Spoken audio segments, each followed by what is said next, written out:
Awesome. If anybody has difficulty seeing this, let me know. And I think first and foremost, let's go around the room. I'd love to hear from you. Quick introductions. And what we'll do is, if you're a startup, tell me your name, the business, or tell everybody. What do you actually sell and to whom? Just again, ever so briefly and simply.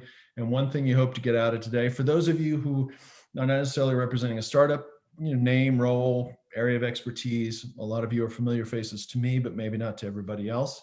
And also, again, perhaps one thing you hope to get out of the workshop. So I'm going to go around and call names because otherwise we'll have a lot of in-between silences. And I'd love to call on Sarah. Can you introduce yourself? I knew you were going to make me first. Hi, I'm Sarah Cote. I own a business called Earth Gift.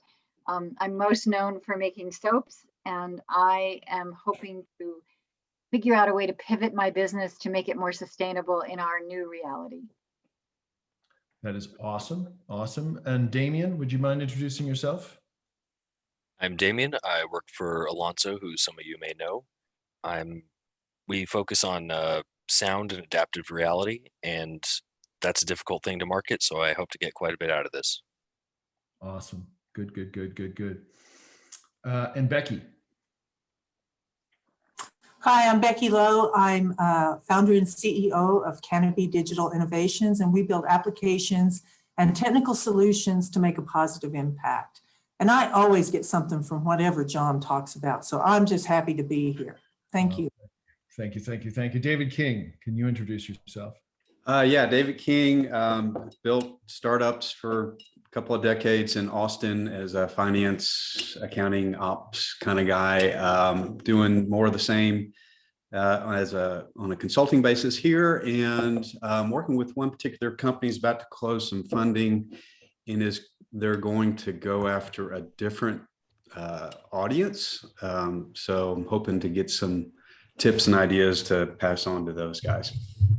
Awesome. Very good. Harold, I know we only have you for a bit, but I'd love to give you a chance to introduce yourself. I'm Harold Lavender. I'm with ABQID, powered by CNM Ingenuity. I'm the Director of Business and Finance Development.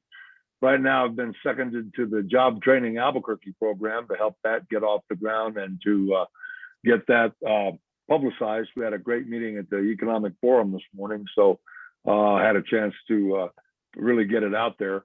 I'm just glad to be here and glad to be participating and see a lot of familiar faces. I think I met everybody at one point or another. I'm not sure, so I'm just going to pay attention. Thanks. Very good. Thank you so much, Harold. Rip, would you mind introducing yourself? Yeah, I'm Rip Reines. I'm a custom software developer, currently pretty much a one-man shop, and I'm going to be working with my children soon, so I'm hoping that they turn out to be good developers and we can build something together. But I am trying to branch out into products. I'm working on one in particular right now, a mobile app. So I'm always interested in new marketing ideas, and so hopefully today I learned something I don't know. That's awesome. Well, I hope to deliver against that, and you're a brave man for bringing your kids into this. That's awesome. TJ, would you mind introducing yourself to the group? Hey everybody, TJ Cook, fund manager at Ingenuity Venture Fund, and I'm related to the ABQID CNM Ingenuity crew by being the executive director of that, as well as mentoring for programs like Activate New Mexico, Hyperspace Challenge, and anywhere there's founders and potential founders who ultimately may be looking for seed or equity funding from a fund like Ingenuity Venture Fund. I'm a big believer in brand and marketing. So John, your perspective and experience distilled down into this workshop is something I always resonate with, but also learn from. Thank you so much, TJ. Ken, would you mind introducing yourself? Hey, good morning, John. Thanks for hosting this. I'm Ken Gustafson. I've been working on a startup called Dromo that addresses some needs in the home health care industry. And I can echo what Becky said and always get something good talking with John. Thank you. That's great. Eric, would you introduce yourself? Good thing. Hey, everyone. Eric Renz Whitmore. An ecosystem builder. I help cities and regions develop their entrepreneurial communities. And I'm looking at how to more productize that and make it a little more repeatable and scalable. Good, good, good. Usama, how about you?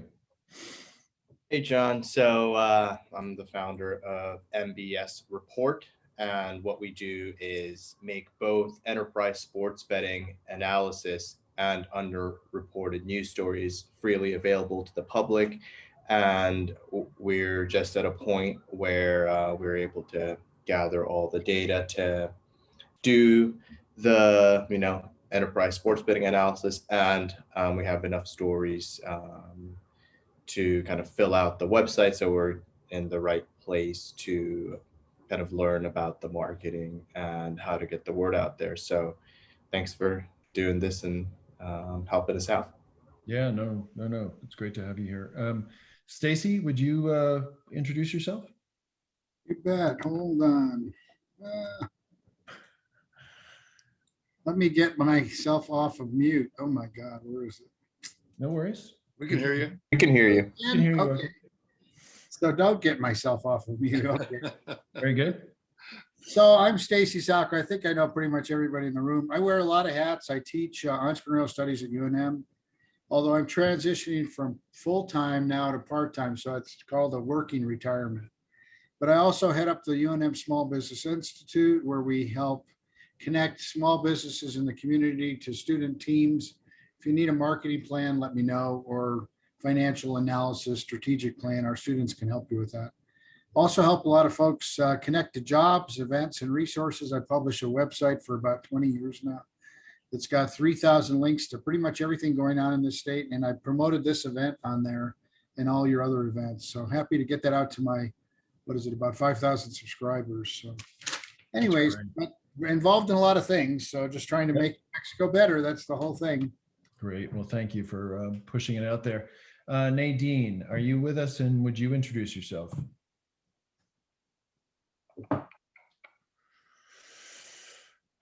Nadine is on mute and maybe predisposed to something else, or indisposed to something else. All right. Well, Nadine, we'll come back if you hear us and can come off mute and join us. That'd be great, and we'll hear a little bit of your introduction when you're ready.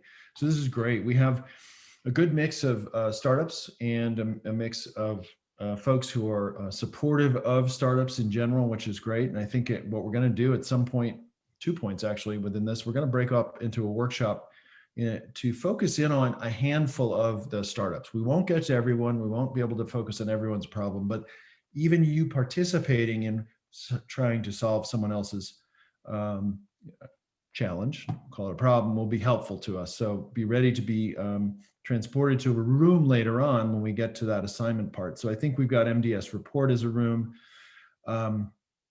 Damien, forgive me, what is the name of the startup, the adaptive sound thing? That's called Jogo. Jogo, yes, I remember. It's Portuguese or some such, right? Correct. Derivative of that. We can have a Jogo room, we can have an Earth Gift room, and let's have a Dromo room. So there's 4 rooms, and each of you will go to one of those rooms, and Dan's just going to make the assignment. So I suppose if you want to private message him with a vote as to where you go, that's fine, but no need to.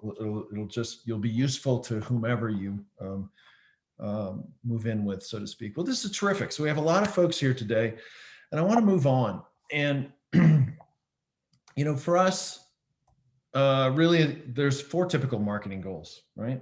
And one is about finding and acquiring the next customers or your first customers overall.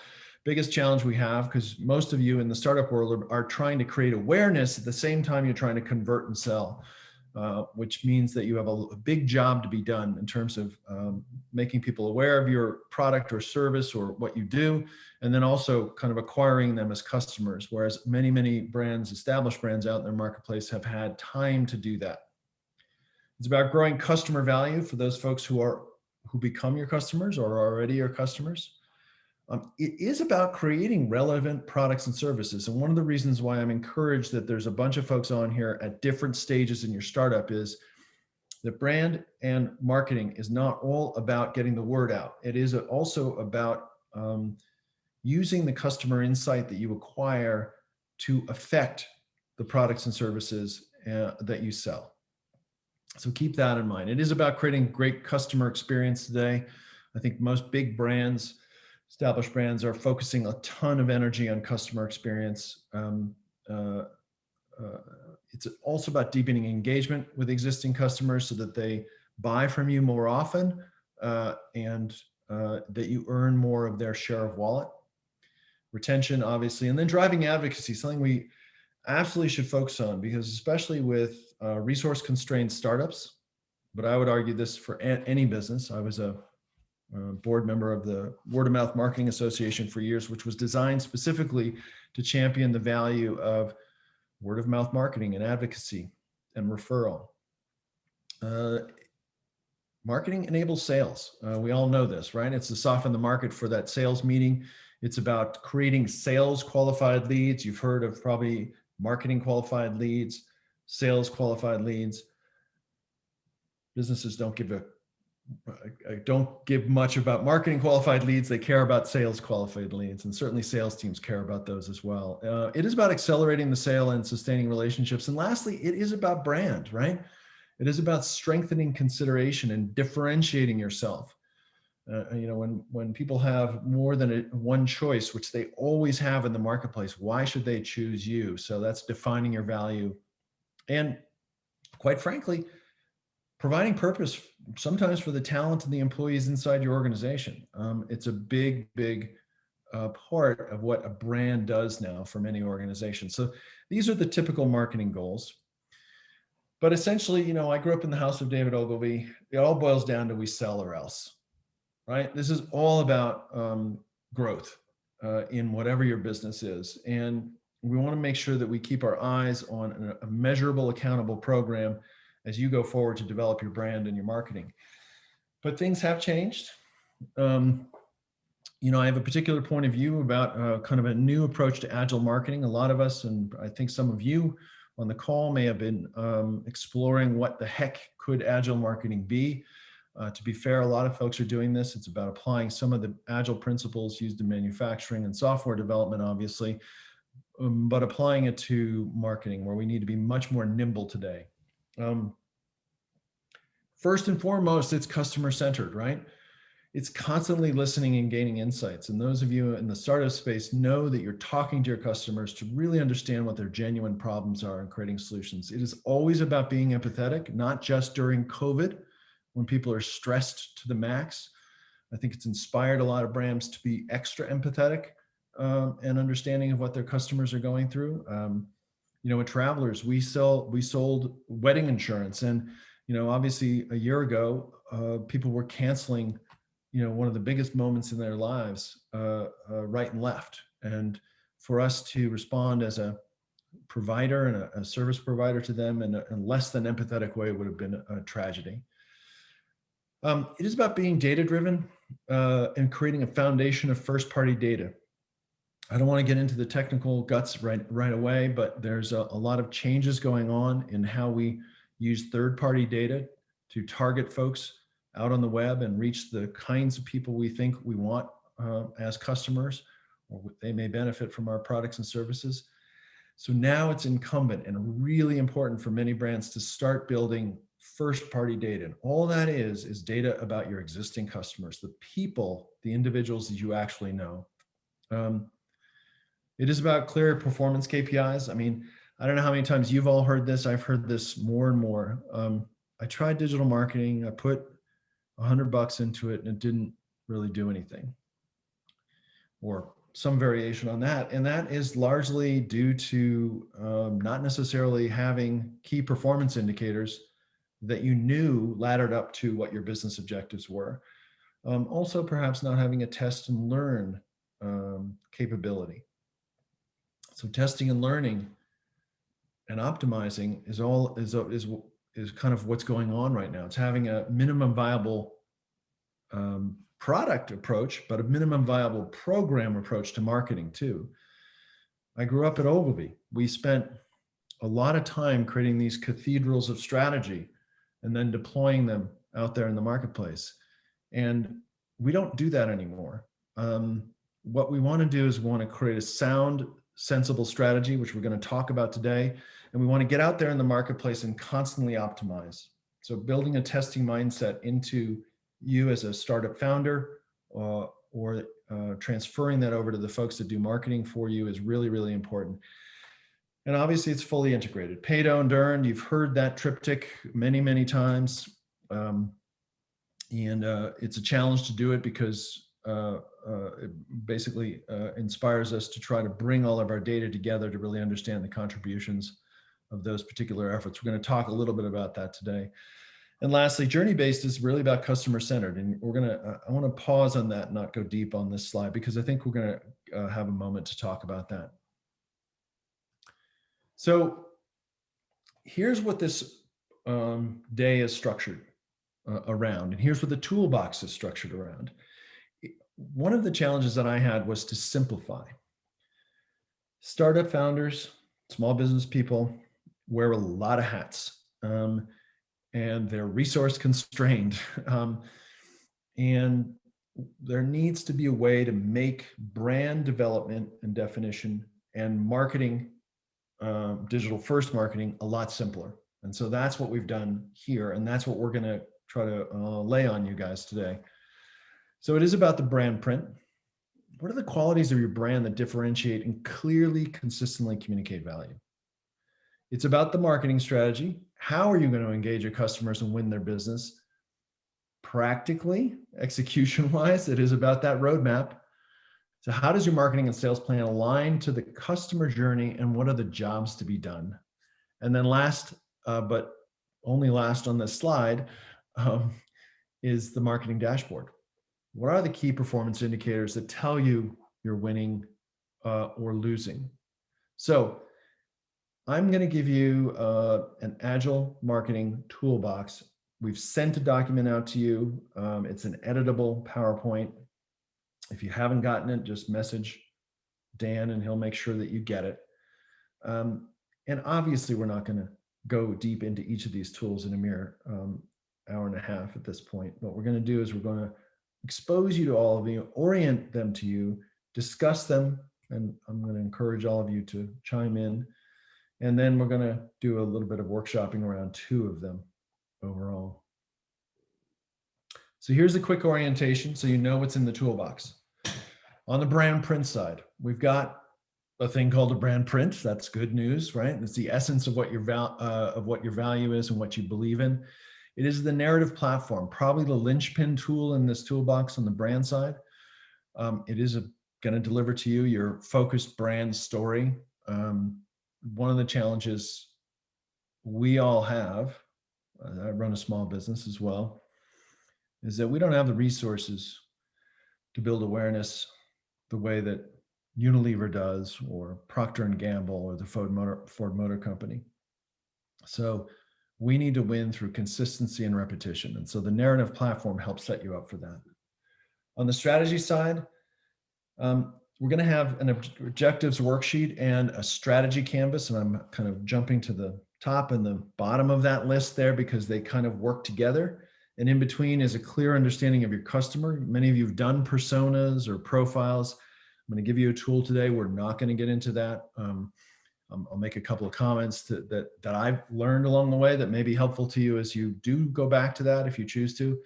And then I'm also going to expose you to the journey worksheet, which I think is one of the most useful tools in here. It's a little detailed and probably not conducive to us going through in depth today, but anyhow, you'll get a clear enough understanding so you can judge whether it's valuable to you. In the marketing and sales roadmap, basically, we're going to give you a roadmap template, and I'm going to introduce you to how we're using Kanban boards today in marketing in a highly useful way. I'm using a Kanban board right now for a startup launching a new plant-based food in Asia. It's awesome. It's really, really helpful. It saves a lot of time. And lastly, marketing dashboard, which can't, again, be last. just in the structure of linear space. It shows up at the end of this slide, but think about it first, right? What is that way you're going to stay on top of the summary of leading indicators and key performance indicators overall? So this is the toolbox, and this is what's going to structure what we do today. So before I move on to brand print, any questions, thoughts, concerns? I want to be mindful that I'm not overlooking. Okay. And in the spirit of this workshop, it is a workshop, not a lecture. So we're going to get you into the workshop, but also jump in. Just unmute and say, look, I've got a question or I've got a comment. We have time for that built in. So building a differentiated brand and your value story overall.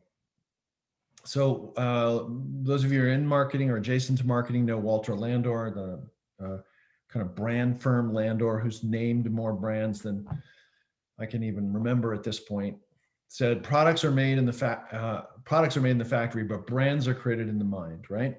And Scott Cook, co-founder of Intuit, once a startup, a brand is no longer what we tell the consumer it is, it's what consumers tell each other it is, right? And that was kind of a big pivot back in the 80s. And then now, brand is a holistic sum of customers' experiences composed of visual, tonal, behavioral brand components, many of which are shaped by interaction design. Kate Kaplan at NNG brings it all down to the customer experience, right? And again, when you take the time to define your brand and to understand how your customers are interpreting it, you'll want to then try to apply it not just to your logo and the colors you choose and perhaps the editorial voice you use, but how customer service works and how the whole customer experience is defined. It should guide a lot of the decisions you make as a startup founder. So I chose 2 local brands to just make a point. Many of you know AdWallet, a local startup here in New Mexico. Great concept overall. Paid attention. If you're familiar with the model, it essentially allows you to, as a consumer, sign up and receive advertising that you consume and then earn points and or, well, to be fair, earn money for watching the full minute video or whatever is the advertisement. However, if I were to distill down what their brand is all about, it's the antidote to advertising, where we put consumers in control and deliver actual attention to brands. And so trustworthiness, they're respectful, the whole experience is worth it. These are all kind of watchwords and elements of their narrative platform overall. And I moved to Albuquerque about, well, in July, I can't count how many months that is now. It seems like a lifetime of this year, but I've been coming ever for quite a few years since. And anyone who's traveled here knows about Los Poblanos.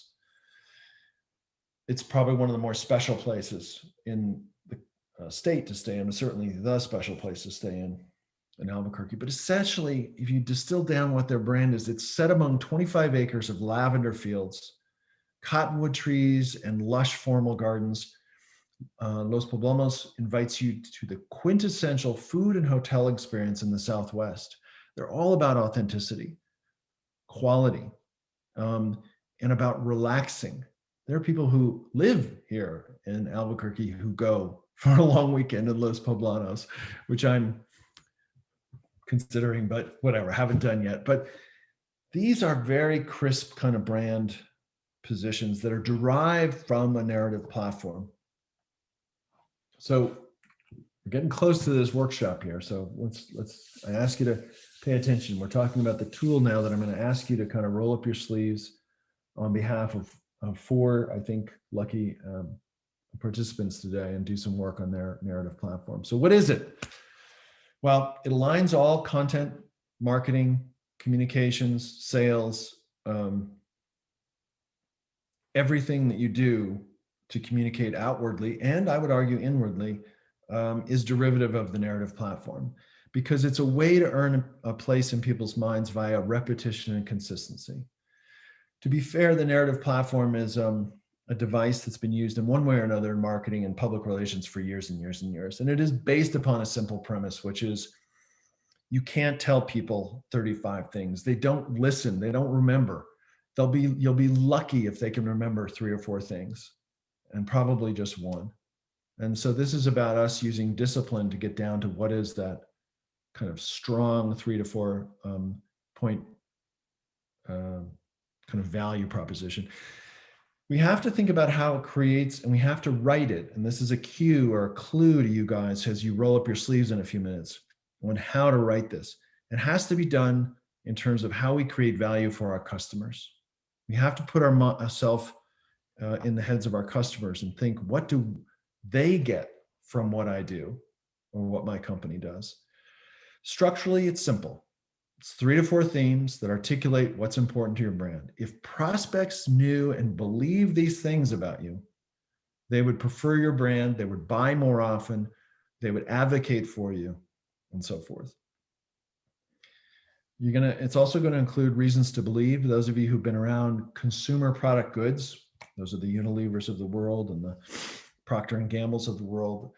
These are also brand universities, quite frankly, for the folks that work there. RTBs, reasons to believe, is a common tool that they use. And there's will be reasons to believe for each of the narrative themes that bring them to life within the business. And I'm going to give you an example in a minute so this isn't so abstract. The key narrative tries to bring it all together. Think about it however you want. It's the elevator speech. It's the core summary. It's what you might say in passing to if you were lucky enough to get on an elevator with an angel investor or a potential customer. So here's a sample. And this is a sample I worked on with an actual cohort member in Accelerate NM, which is terrific. Their business, we'll call it NewCo XR, was all about launching a new augmented reality service-based business. And so what I'd ask you to do is focus in the middle of the screen, the themes. Augmented reality, you may be familiar, is the ability to mix digital reality, what you see through your mobile phone camera, the real picture that you see with digital data layered on top of it. And those of you who are, and I know some of you are, Snapchat aficionados know that you can do that in a simple way in kind of social messaging by layering on cat faces and other wonderful kind of strange kind of graphics on top of your face as you send a message to someone. But it goes beyond that. It obviously includes service techs being able to point their camera at an air conditioning unit and have a digital display come up that tells them what the kind of guts of the system are all about, as if they had the manual there while seeing and unpacking that air conditioning system. So look at the themes. I just mentioned Snapchat and social filters. And a lot of you are like, man, I don't really do that, or I'm not even sure what that is. A lot of you are like, that's the most frivolous thing in the world. NewCo XR, as you'll see in a minute, is focused on the marketing and customer experience side of augmented reality. And so their customers are going to be, well, brands who want to use augmented reality, or more likely marketers in agencies who want to bring that solution to their customers. And yet, tactically speaking, trying to sell a social filter or a more sophisticated mobile app that then mixes reality in some way is just hopelessly tactical. They're selling deeper customer engagement, right? We build new experience realities like AR and virtual reality, VR, to deliver much deeper engagement for customers and stronger outcomes for brands. Brand marketers do want deeper engagement with their customers because they know they get closer to converting into buying customers. Secondly, it's about innovation and customer experience, right? We create new immersive digital experiences that help brands become increasingly customer-centered. I don't know, you may all have different experiences. customer centricity is the watchword out there right now in most of brand marketing and performance marketing and customer experience. And so if part of what this particular company can deliver is an improvement on customer centricity, that's great. Interactive brand storytelling, immersive digital experiences allow people to participate in brand stories. They become part of building a stronger bond with that brand when they do that. And lastly, creativity through diversity. This was something that was really important to this business owner. And it was one of their values, and they thought it should be front and center, and they thought it would attract certain prospects and customers. So our creative solutions are stronger by including creators with diverse backgrounds, experiences, and points of view.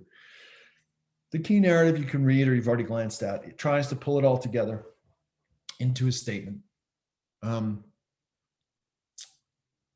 the digital world and reality come together, enchantment begins. And enchantment happens. It's a little bit nod to New Mexico, right? We create augmented reality that delights, delivers deeper experiences, and builds connections between people and brands.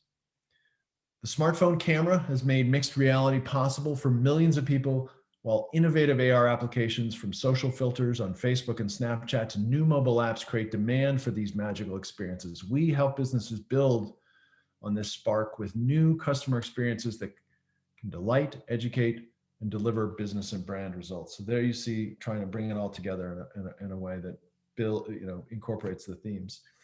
The reasons to believe are what they do, right? And I won't read them to you, but you can kind of glance at them. So this is it when you get the template and the tool. I will say this, that well, let's get into this. We're going to do the work session, right? We're going to break up into rooms. Dan's just going to send you to the right rooms. Your job is to help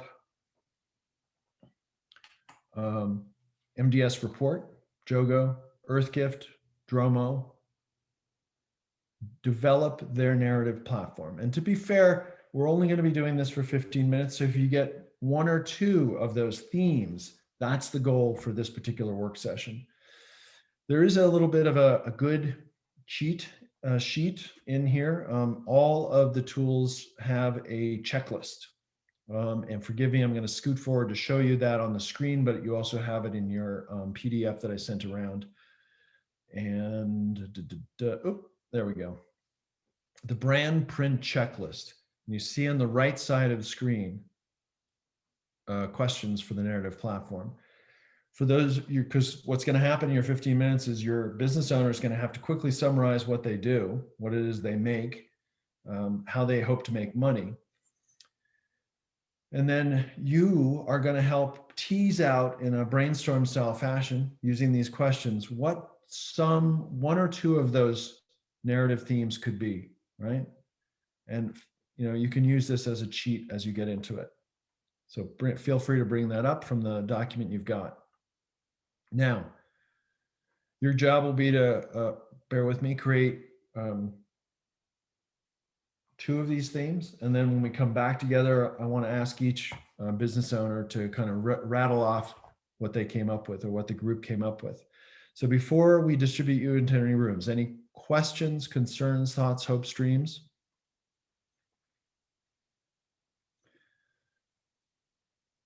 Very good. Dan, would you pull the trigger? Great. So I'm going to go ahead and add you into the rooms. It looks like Usama just lost his internet connection. So I'm going to go ahead and move the people that were in those rooms into other rooms. Sorry about that. He messaged me, hey, I think I'm going to get internet connection loss right here. And sure enough, it happened. So John, you will have, you'll be able to move around.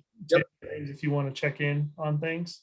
Otherwise, we will open up rooms and enjoy. Thank you.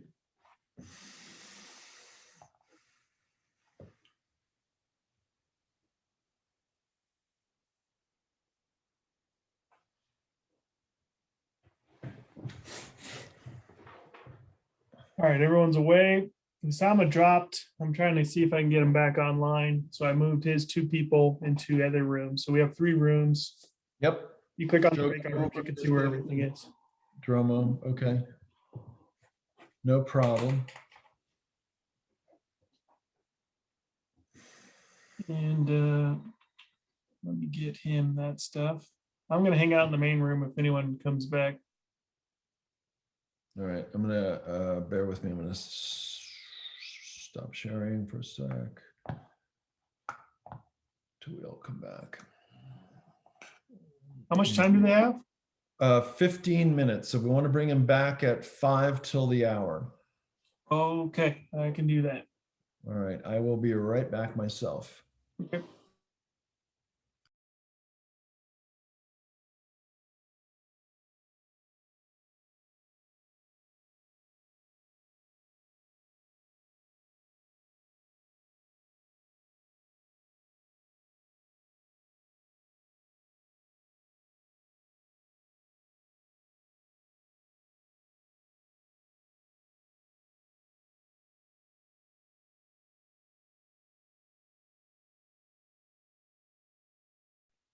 Hey Dan, I'm gonna go back in, but I need screen sharing. I'm gonna be the scribe for Dromo while we're talking through it.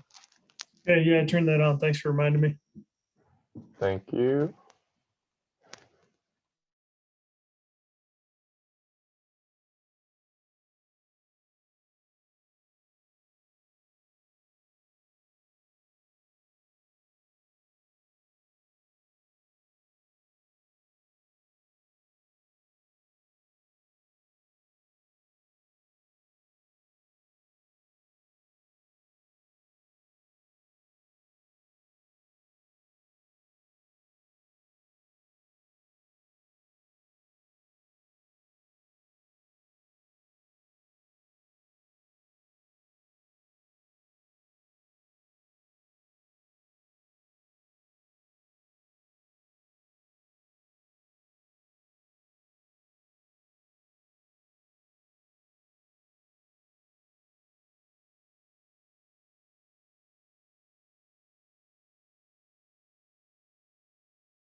Hey Dan, a dumb question here. So how can I jump into a room? I obviously have the breakout room list here, but it doesn't seem to give me a choice of entering the room. Is with on the like a light blue bar, for example, where it says room 1 Earth on the far right hand side, do you see a button that says join? You're talking about within the Breakouts module, yeah. No. All right. Well, where do you want to go? I'll just put you. Oh, I'm sorry. It's in rollover state. I apologize. Oh, okay. Oh, yeah. Yeah, you have to roll over the number of participants. Anyhow, it's a long story short. It's easy. Okay. Yep.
Hey, Osama, you there?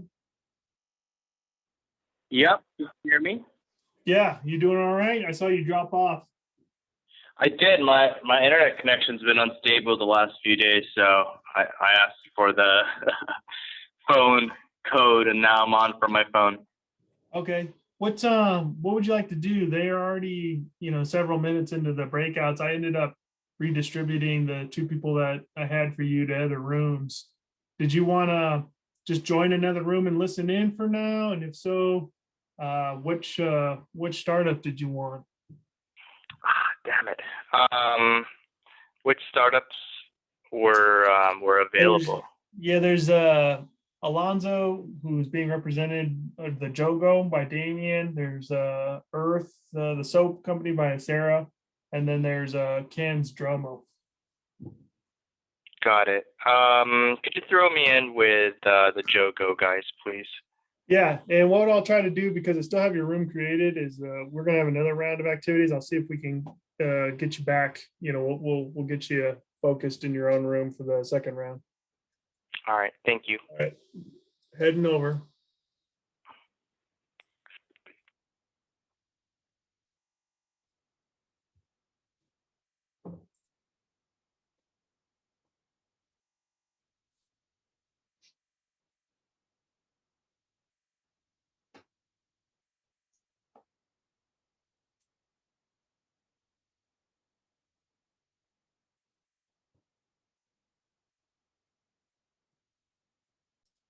Welcome back, everybody. Welcome back. Wait for people's audio to reconnect. John, if you can go ahead and unmute yourself and take it away. It could not have been 15 Yeah, very minutes. Good. Thank you guys very much. I know it was a fraction of the time to allow you to get into this, but I think you all had good discussions. And actually, I want to go over to Ken. And if you were to just highlight, simply like 1 or 2 narrative theme ideas that kind of were articulated during that session or mentioned by someone, what comes to mind? Well, thank you, John. I'd like to bring in TJ. He was kind enough to scribe for us on You our. got to talk about it, but I'll share my screen for you. Yeah, so one theme that we were that bubbled up was healthier home health business, and I like that. Reducing operational costs for customers, being agencies, by preventing unneeded services. Right treat. So we're going to right treat patients, Right. not over treat. Customers have a healthy, thriving business, and better patient experience, improving their lives with better data, to ensure that they get what they need and they're not overly treated. Also, that could lead to issues. So those are 2 great examples, right? Not the full story, obviously, behind Dromo, but the whole idea that it's the first one, healthier home health business. Your customers are folks who provide healthcare. That is about efficiency and essentially something that they strive for as they try to deliver more services without incurring more cost. Ultimately, better patient experience. I mean, again, there's no meaning to the order here, but I think we would all agree that better patient experience is probably something you're going to lead with overall, and that there will probably be more. If people believe that Dromo enabled their home healthcare business to deliver a better patient experience, help them run their business better, fill in the blank X, fill in the blank Y, they would more likely choose to become customers. So I think that's excellent. Okay. Well, yeah, it was great instructions on it. Thank you. Yeah, no worries. Let's skip over and maybe I can ask you guys to stop sharing. Thank you so much. Let's go over to Damien. I know that you, Damien, had the unenviable position of trying to describe an imaginative new product service delivery, offering. It's not like, well, we're making, Italian food that gets delivered. I mean, it's not something we're all familiar with. So that made for a lot of discussion to understand what it is they do.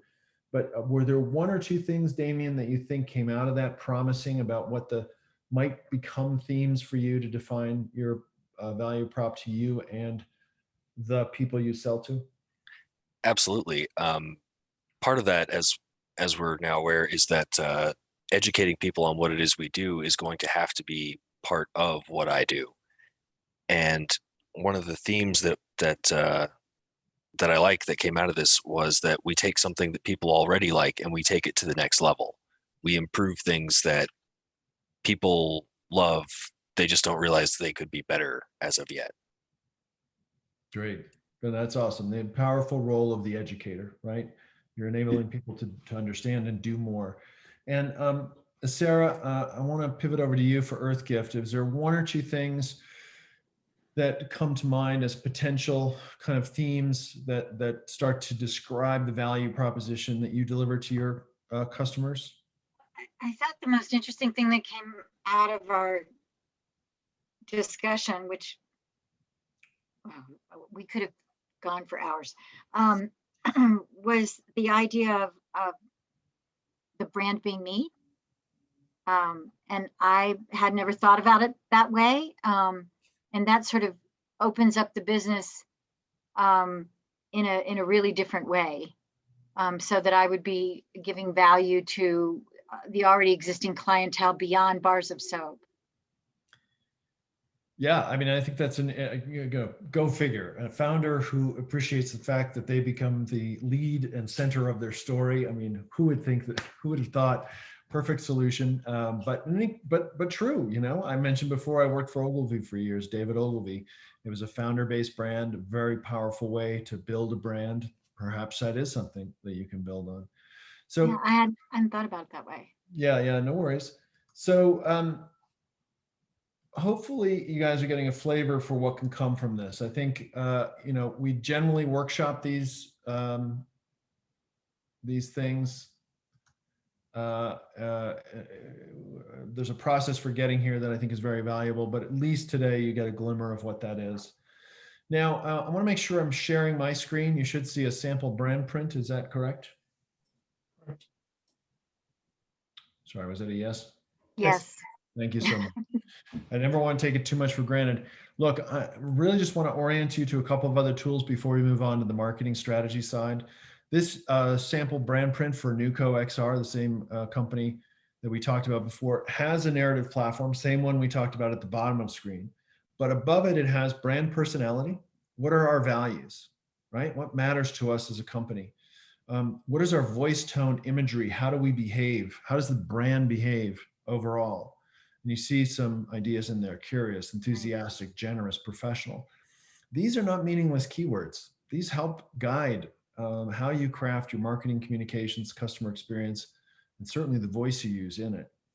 Business at a glance, that's a summary. Now, many of you have done Business Canvas or the equivalent, right? So you know what you sell, you know who your customers are, and some relevant competitors. That's just a reminder. But my experience has been kind of using this kind of cheat sheet to help define what your brand is, and then sharing this, right? If you choose to bring an agency on board, or a marketing practitioner, or someone in sales, they get this material. So it helps you communicate throughout the organization. So that is here, and there's a couple of useful tools, including a library of tone and values. The left side is the tone and voice.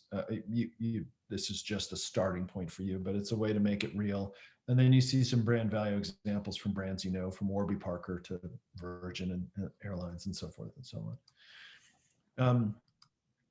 The checklist is something you've already had experience with. It helps you get through that. So let's talk about how to win business, right? So A.G. Lafley and Roger Martin teamed up. A.G. Lafley led P&G for many years. Roger Martin is probably one of the smartest kind of professors out there at the University of Toronto, Rotman.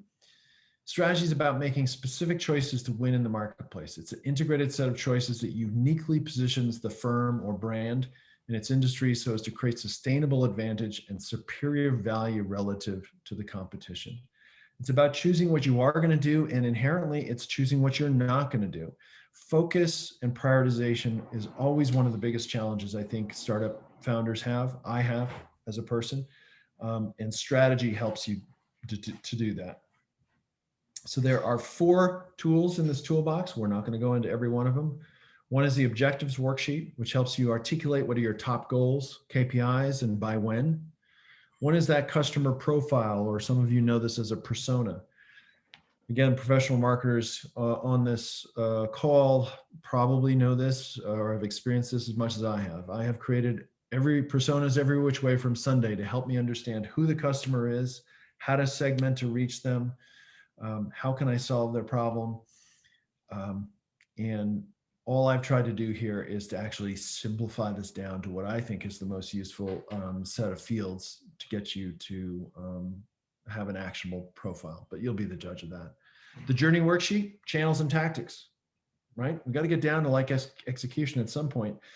And lastly, the strategy canvas, which takes the objectives from the first worksheet and articulates your strategy and the tactics that deliver against that strategy. That is the workshop that we're going to kind of march towards next. So here's an example of an objectives worksheet, also from Nuco XR. The top half of the screen is all about customers, right? And these are excerpted from the personas. I don't want to get into too much detail here. You can browse this and understand that there's 3 primary audiences. We have some insights that we've tried to articulate that we think are useful, not just stuff we know, but stuff that's useful. And what do we actually want them to do? What's the desired behavior? And then at the bottom, and you've probably seen this format before, I've borrowed it because it makes a lot of sense, is to narrow down your objectives. And here are those 3, right? Achieve $2,000 of revenue per month via new clients outside of New Mexico. And I apologize, the next one should say inside New Mexico. So we're going inside and outside. To be fair, it's vice versa, but in any case. So if you look at number 2, achieve $2,000 of revenue per month via new clients outside New Mexico. The KPIs, or the key performance indicators, would be revenue growth, obviously. Marketing qualified lead growth, leads who come in via the website or the phone or some other means. Regional and other website sessions with thought leadership content. So again, remember, this brand was trying to educate their marketing agency customers and brand marketer customers as to how AR could move their business. So part of their strategy is about holding learning website sessions, webinars, and click-through CTRs, click-through from social and paid media. And their target timeline for this tactic is within 9 months. So that gives you a sense of what an objective worksheet does. It makes something very real, measurable. SMART goals is an acronym that many of you may have been familiar with. We won't get into that because it's another idea. And for the sake of the toolbox, I wanted to make things easy. I gave you a library of business KPIs, and it's not meant to be exhaustive. It's meant to be some of the top ones. So sales KPIs, number of new contracts signed per period, no big mystery there. Financial KPIs should all be familiar to you. Customer KPIs, net promoter score is in there. Those of you who probably not buy into the net promoter score framework per se, because it's generally comes with a lot of overhead that bigger corporations or companies can do. But the basic premise of net promoter score, as you probably know, is a single question asked to customers: would you recommend us? Are we that good? Would you recommend us? And so forth. I've given you a set of marketing and sales KPIs that matter. I've excluded some purposely because I don't think they matter as much.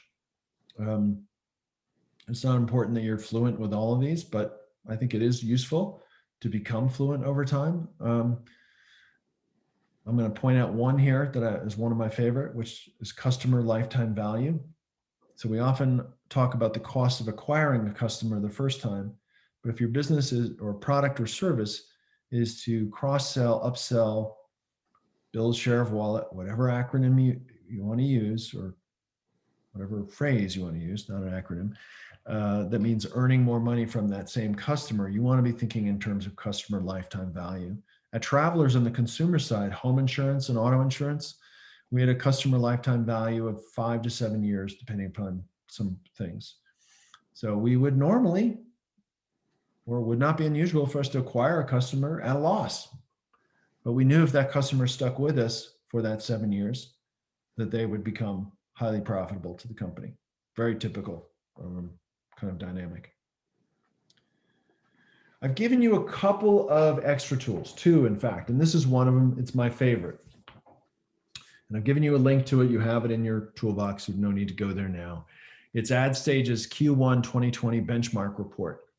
So when you start to get into this notion of like, well, what should my benchmarks be? And how should I build a budget? You know, this type of tool can be very helpful for you to understand that the cost per click average in Facebook for a news feed advertisement is 0.78 or 78 cents.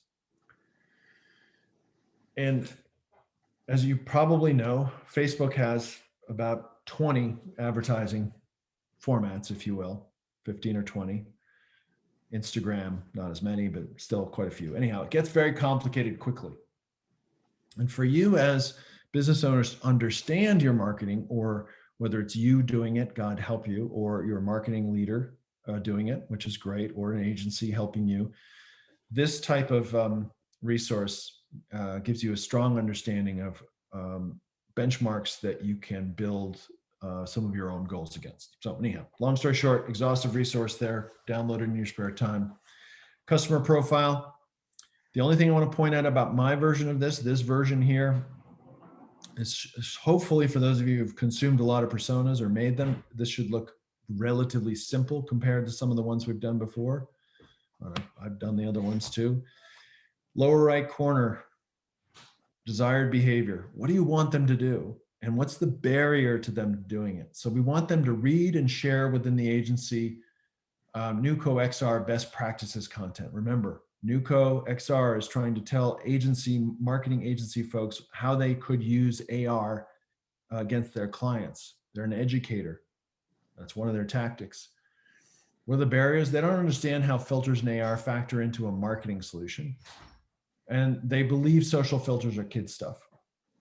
What are the drivers of that agency marketing leader to want to engage and do that behavior? Well, they're eager to bring innovative, creative clients, and they need to be in the know on the next solution. The reason I point this out is as you start to design solutions in marketing that meet those drivers, improve those drivers, reduce the friction of the barriers against the desired behavior, I think you'll do quite well. It gets more complicated. Don't worry, this is easy. This is just a journey worksheet. Many of you talk or have heard talk about customer journeys. Some of you in the marketing space may have, discussed, the funnel, sales funnel is dead. The journey is the new way to think about it. There's just 2 ways to think about moving people along towards buying something, to be fair. This one, the journey is much more customer centered. As you can see, if you look along the left edge, it starts with the customer intent. At each phase of the journey, what are they trying to get done? And I won't go through all of this, but for this marketing agency strategist, they're trying to find a pro to deliver a consumer AR app.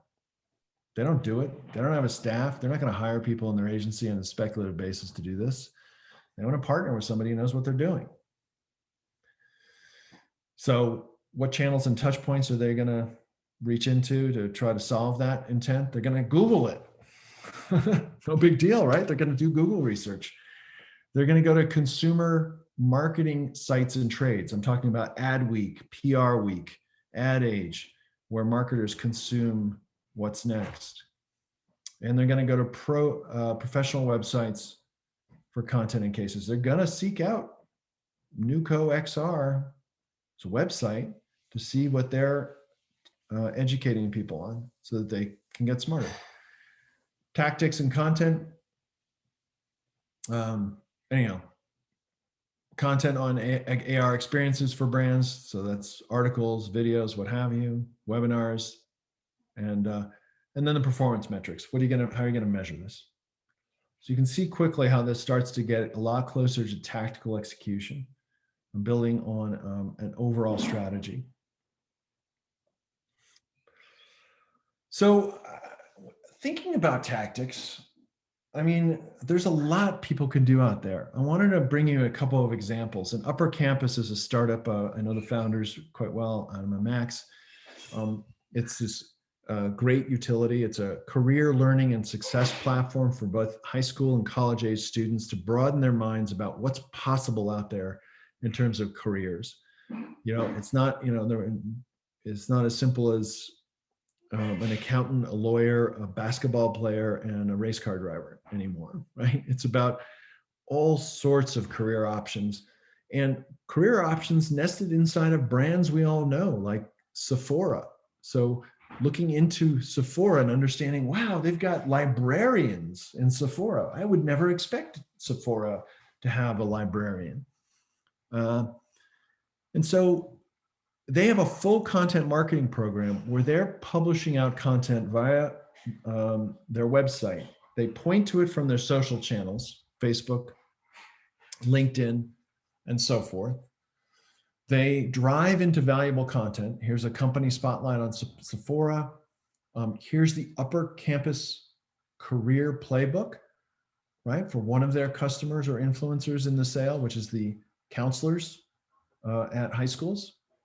So now they're giving away valuable content in order to earn the attention and build subscribers to their particular app-based service. It's a great approach to content marketing. Give people something that's valuable for them. Account-based marketing. If you're a B2B brand, I'm not saying this is the right strategy for Dromo, but if Dromo wants to build business with home health providers, that's a B2B solution overall. So Travelers, which is a property and casualty insurer selling both to personal and commercial lines businesses overall, uses account-based marketing, which gives us the ability to market via many channels, but certainly LinkedIn, to only the employees of certain companies, company X, Y, or Z. These are accounts that we want to write our business with. And we can target personalized advertising to people who work for company X, Y, and Z, drive them into content that's valuable for them, connected manufacturing, the technology behind IoT, and understand what people at company X are most interested in, which then gets transferred over to the sales team, who can then reach out to that particular customer and say, look, it seems like you're very concerned about the risks of IoT. I want to tell you what we're doing about it. And from there, move along into the sales conversion. So account-based marketing is the latest and I think most powerful tool in B2B marketing. And this is just one example. Email marketing. God, we've been doing this for years. It's still foundational to creating an enduring relationship with prospects and customers. It's where you put your first party data, the data you know about specific people, to hard at work. She Shreds. It's the world's only print pub dedicated to women guitarists and bassists. They have an awesome email marketing program. You're seeing some excerpts of it. String subjects, knowing your perfect string type. Again, educational content of use to people, not, buy my product necessarily. This is a media brand, so it's a slightly different opportunity. But, I can imagine many of the brands we've been talking about here today having an email marketing program where you're keeping customers in touch with things that are of use to them, not just promotions for buying.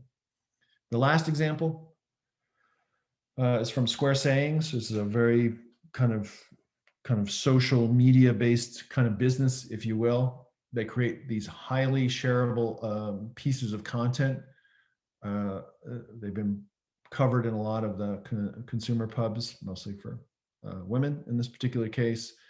They sell products, custom printed products from their creative. And you see in the background their Instagram gallery. And you probably barely see, but some of these clever sayings are, you can see it easier on the hat. And then they sell the hat, right? I'd love to, but my dog said no. So they use social media marketing, building a following in Instagram around these clever, shareable sayings, and then drive people through to convert to buy the products that are derivative of those sayings. Again, just one example of how a brand is using social in a very constructive way. So here's the thing I'm going to ask you to do in a little bit, the second workshop, right? And it combines everything we just talked about. And so this is for Nuco XR. You see the objectives on the left side, excuse me. And these are the same objectives that we saw before. Yes, technically I know there's some changes, but for all intents and purposes, these are the same objectives. You see achieve $10,000 revenue per month via new clients inside New Mexico. How are we going to do it? Well, we're going to develop authoritative content around New Mexico case studies to earn local search value. In other words, when people search in Google around topics that have to do with what we do and what they're interested in, they're going to find our content on the first 2 pages of Google search results. We're going to host webinars via marketing groups, so American Marketing Association. We're going to do the Augmented Reality 101 seminar, and the Augmented Reality 201 seminar, and Selling Augmented Reality seminar, whatever. And then we're going to do social selling outreach to local prospects, which is about connecting with those marketing agency leaders via LinkedIn. So as you see, I've kind of presaged that with some of the testable tactics to the far right. We're going to use Google AdWords Planner to determine top local intents. That's search intents. What are people searching for? And we're going to create content to return against that. How do I use AR to sell more stuff? I don't know if people are searching for that off the top of my head, but I can go into Google AdWords and find out. And then I can create content that says, here's how to sell more content through augmented reality. I'm going to create 2 case studies. People, want to see proof that you've done it for other folks. I'm going to promote and deliver 2 webinars, and I'm going to test 2 to 3 outreach emails or in-mails is LinkedIn's version of that to local prospects. So testable tactics. Not, I'm going to commit a year of this to this. These are things I'm going to try. I'm going to pay attention to the KPIs. If they start looking promising, I'm going to scale them up.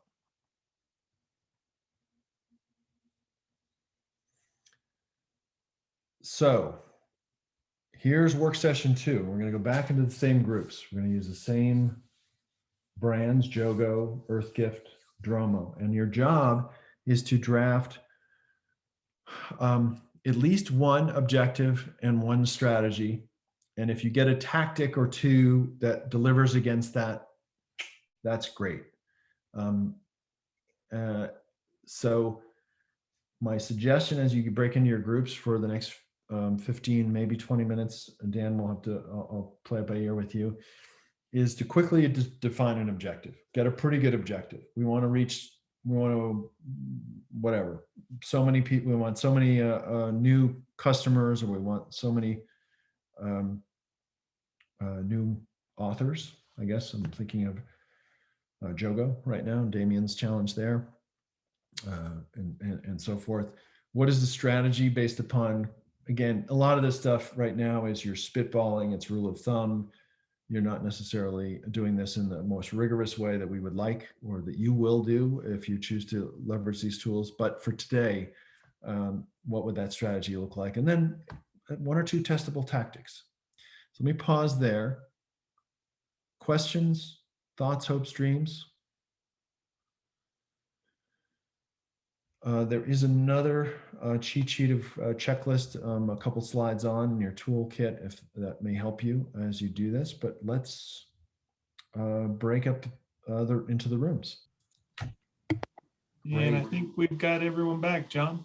Yeah, and this is awesome. Well, look, and again, I know it's a fraction of the time necessary to really put some meat in the bone, but I think it is, from dipping into two of the rooms, a way to at least get some experience with this methodology overall. So why don't I ask Ken? I'm going to lean on you again. Ken, what give us one objective strategy tactic, that may work together, and you can just tell us. Yeah, John. Yeah, so we were looking at an objective with, I don't know if my screen shares here, but It is now.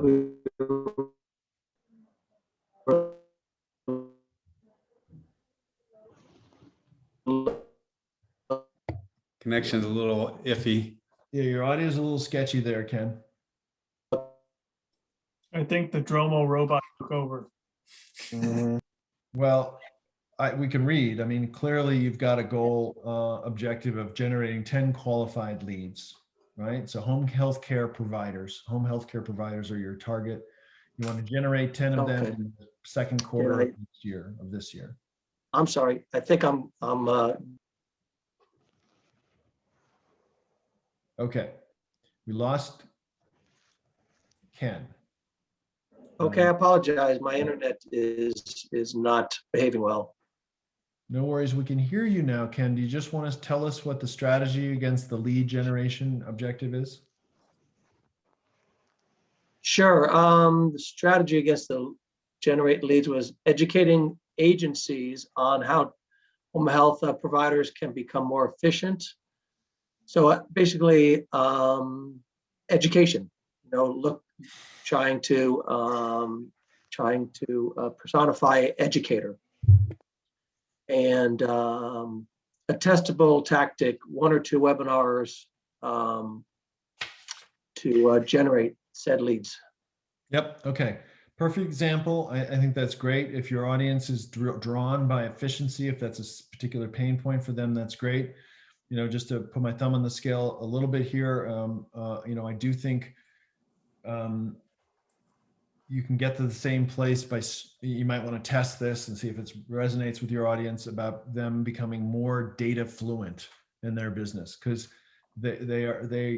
everyone has the pressure of becoming more data fluent going forward, and your product sits right in the center of that and will have that as a feature set. So not only can you help them get smarter generically about using data in home healthcare operations, but then you can say, but of course, Dromo works this way.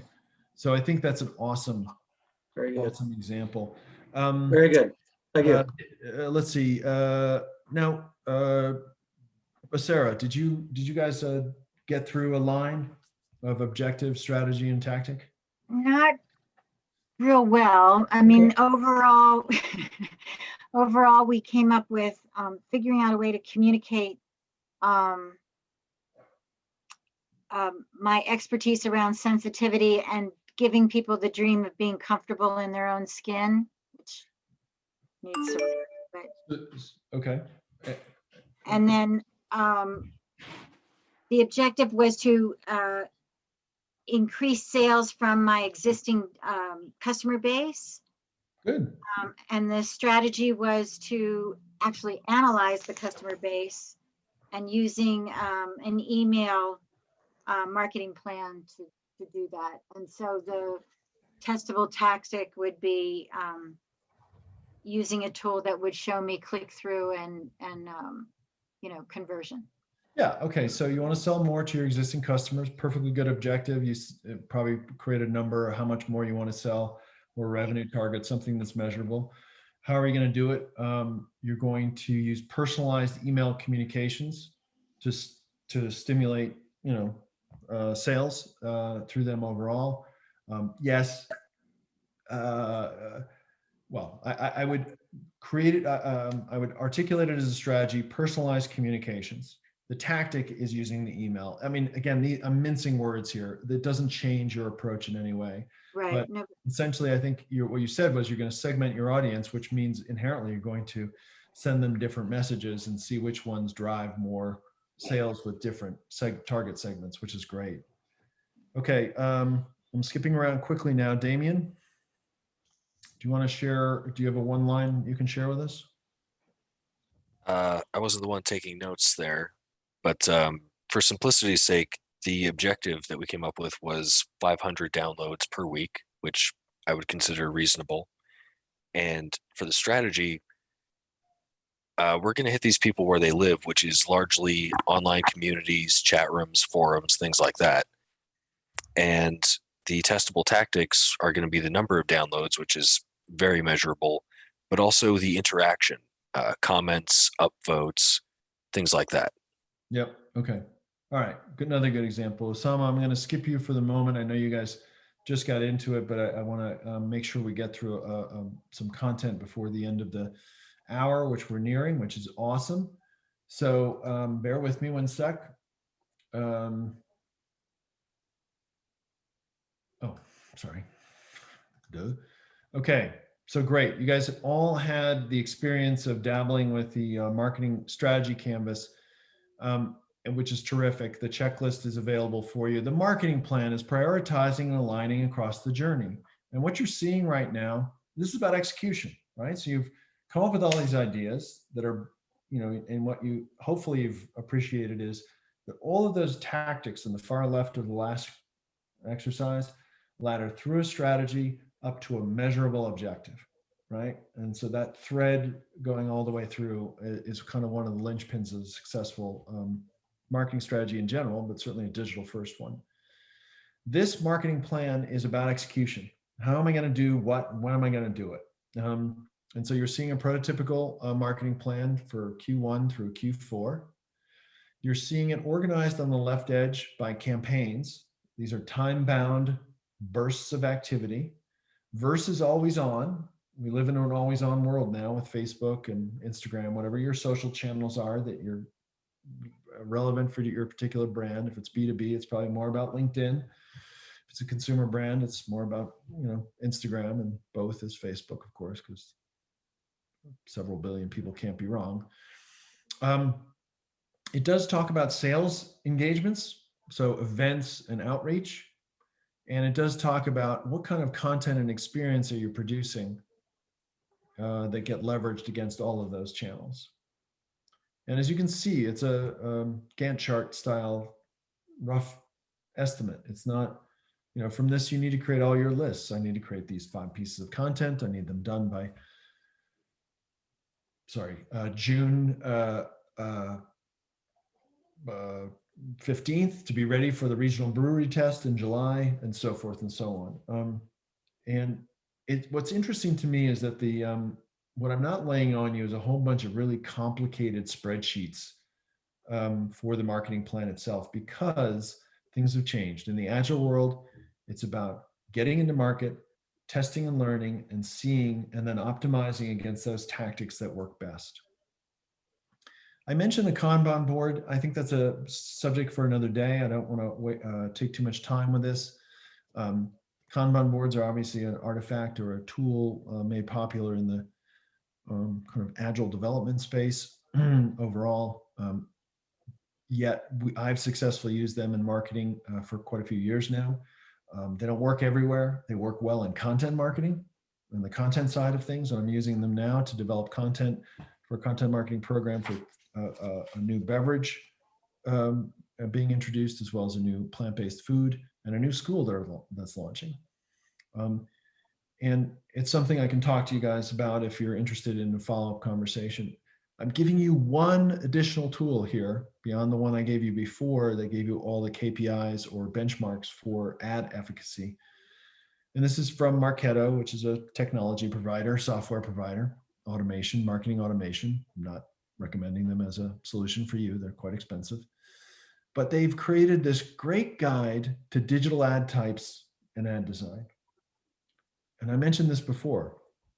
Facebook has a growing list of ad products that you can engage with, 15 or 20 variables, made more complicated by adding stories and video and all of these things. And that goes for most of the platforms out there. There's a lot of choices. And so this is just a great kind of reference guide that you can download and keep in your file manager somewhere to help you, become familiar with some of the choices that are out there in the marketplace. And, this will change over time. So its usefulness will expire at some point. And then the marketing checklist. Okay. The last thing I want to leave you with is the importance of a marketing dashboard, a measurement. And that gives you the ability to optimize against the right key performance indicators. It also essentially helps you as a business owner know if you're winning or losing, or if your marketing program is making money or not. And that's an oversimplified statement because, as you know, attribution to any particular marketing tactic is a bit of a chore. However, you can create marketing dashboards now, and many of you have, so I may be kind of just talking about stuff you've done. Certainly Google Analytics, as you instrument your website and understand the referral traffic from many, many different sources to your website is a great tool. It allows you to distinguish between key performance indicators and diagnostic metrics. That's a simple concept. KPIs help you understand, are you getting closer to meeting your objective? Diagnostic metrics are that jumble of other numbers which help you as a marketer optimize that KPI. And for those of you who've wrestled with the issue of reporting too much data, this is one of the tools I use to kind of, the distinction between KPIs and diagnostic is one of the tools I use to keep that straight. Keep it simple, hunt for insights, identify what to optimize and adjust, and then leverage these existing tools. Google Analytics is one. Many of you may know Google Data Studio, quite a bit more robust kind of application. All of these are very accessible and cost-effective ways to set up a way to monitor your progress, or have your agency or your marketing leader set up and monitor your progress. And then a simple checklist to kind of think about it overall. Wow. Okay. So we've gone through a lot of the Agile marketing, digital marketing canvas, and the 4 basic components: the brand print, the marketing strategy, the integrated marketing plan, and we've touched on measurement and the dashboard. Giving you some tools to help you work on this with your marketing partner or your team. And it's a lot, but it's also a much more simplified approach, and tries to cut out a lot of the peripheral stuff or the myths of creating great marketing programs that I think exist today and or are appropriate for maybe bigger businesses or different types of businesses. So today was about orienting you and giving you and sparking some thinking on your own brands, but clearly you're not walking out of here with a brand print. You're not walking out of here with a marketing plan. As a part of my commitment to Accelerate NM, I'm more than willing to meet with each of you for a session each, if it's helpful, whether it's working on your brand narrative platform, your marketing strategy and plan, perhaps measurement overall. You have other great resources. Some of them are on the phone today. You have great marketers like Mark at West, and also a kind of member of the Activate NM community, who's an awesome marketer as well. But feel free. The offer is for a 50-minute session to reach out to me. I'm happy to schedule that with you and talk about and try to work on any part of this with you, get you off on the right foot. And with that, I want to thank you. There's one more piece of business. Dan is going to circulate a link in the chat, I believe. Dan, is that correct? Correct. Yeah. First off, snaps and claps for John. Hey, wave your hands like you just don't care. John, thank you so much for partnering with us on this event. You do so amazing work since you've moved to, well, before and now even more so that you live in New Mexico, helping us out with your new enterprise. If you could, everyone on the call, give us a minute or two of your time. Just click on that SurveyMonkey link that's in the chat and let us know. I do go over that information with the instructor so that they can, we can all kind of iterate to success. And so we really do appreciate your quick feedback. So again, I think John and I can hang out for a few minutes up until the hour. Otherwise, thank you so much, John. Any last words? No, again, just thank you. I got a lot of heart for each of your businesses. I'm fascinated by where Jogo goes. I think you're creating a whole new category, which is awesome. But the technology behind it is really, really interesting. I think MDS Report has evolved and come along in a very neat way, and especially in this day and age of online betting, I should say, and other things. I think it's just awesome. Earth Gift, of course, Sarah, you and I go back, and I have a lot of heart for you and the passion of you, the founder, which clearly others picked up on. And Ken, you're onto something, man. And it is about this data-driven management of home healthcare, and I think that is itself terrific. So I look forward to seeing where you guys go with this. I remain a resource for you, as do others on this call, and I want to thank you guys.